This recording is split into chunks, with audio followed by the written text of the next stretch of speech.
the fall of an empire. How do human beings rise and fall? There are three major things that we as humans must understand and respect. Whether we believe in that or not, it doesn't even matter. The very first thing that can make us rise or fall, it is the understanding that there is a creator. You can call him God, you can call him Allah, Jesus. Even if you don't believe in God, what will make you believe that there's a God who exists is the very fact that we human beings do not control the sun, how the sun rises. We don't control the air that we breathe. Just imagine yourself that the air that we breathe stops. Who's going to fix it? Understanding this and accepting this will make us think before we do something in life. The second thing that we must respect and understand is culture and tradition. It is our identity. It is who we are. When you give up on your culture and your traditions, it's like you become like a homeless, someone who doesn't have a house, someone who doesn't know where he's going, and you lose your spirituality. So the importance of culture and tradition matters in everyone's life. The third thing that can make us rise or fall is the love of others. We all came from the act of existence, but that act of existence gave us life because of love, and we must give love to others. When we don't love others, the only thing we can do is hate. There is no middle in between love and hate. And when you don't love others, you have bad actions against them. And when you do that, you accumulate karma. The most powerful country on this earth became powerful when they respected those three things. And those same powers declined when they gave up or rejected those same principles that gave them the power to become the empire they became. And now I'm going to tell you exactly how the West gave up on these same principles and why is it that they cannot stop their decline. If you take the example of the US, they thought with all the success, whether with the end of the World War II and, all these successful moments that they had, that they were gods. They didn't need God anymore. They gave up on their beliefs and religions, those beliefs that made them successful. They no longer believed in their gods because they basically decided that they were going to be the gods. The second thing they did is to reject their own traditions and cultures. Look at family values, for example.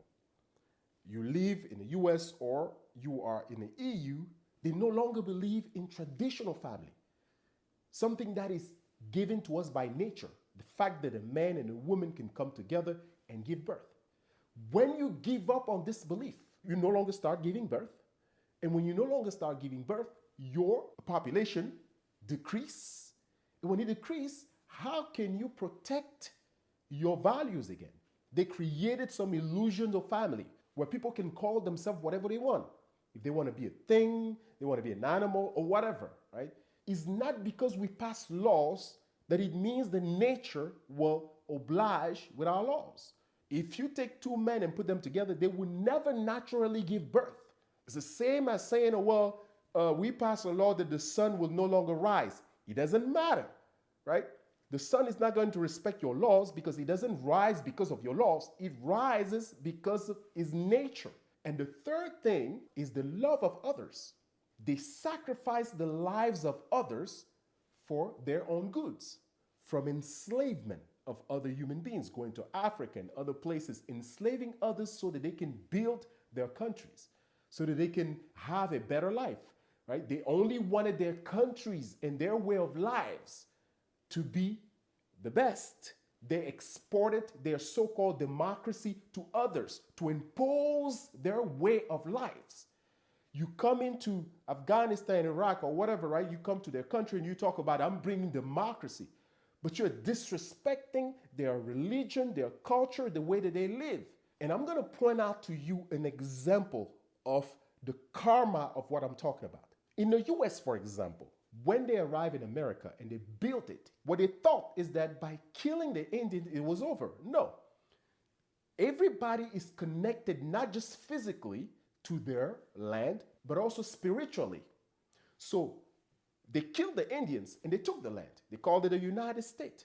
But one thing that shows you that this land does not belong to them is that the people who live in the US may not find happiness. I'm going to give you an example. The first thing that we see when you live in the US is that people work like slaves here. They have a lot of things that most of the time they don't own, right?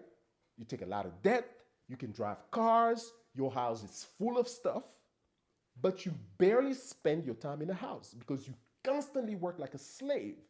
So you're constantly out there paying the debt. So you are slaves of your debt. And as much as you can say, oh, well, I'm making money or whatever, but the fact is that you work a lot for things that don't give you happiness. The second thing you want to notice is the health system in the US. Majority of the population in the US are either suffering from obesity, are 2 minutes away from diabetes, you name it. And the healthcare is extremely expensive. When you have a country that promotes a healthy life, they will help doctors to have less patients. But in the US, they're promoting doctors who have more patients.